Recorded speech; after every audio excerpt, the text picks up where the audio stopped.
জীবনে কখনো ভাবিনি আমিও পদ্মা সেতুতে উঠলাম। আলহামদুলিল্লাহ, আলহামদুলিল্লাহ, আল্লাহর রহমতে আমিও পদ্মা সেতুতে উঠে পড়লাম। তবে পদ্মা সেতু উঠে একটা দুঃখজনক ঘটনা, যেটা আমাকে খুবই মর্মান্তিকভাবে করে ফেলছে আমাকে।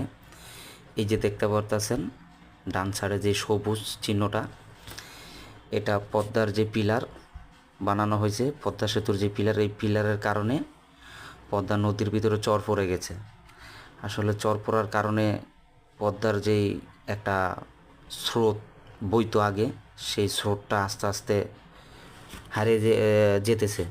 তো হারিয়ে যাওয়ার কারণে এক সময় আমরা অনেক জলাবদ্ধতার কারণে আমাদের ভুগতে হবে। আর যেই পরিমাণ মাছ নদীতে থাকার কথা, সেই পরিমাণ মাছও আমরা পাবো না। অনেক কিছু দিয়ে আমরা ভোগান্তির শিকার হব। তবে আমার মনে হয় এগুলা ডেজার দিয়ে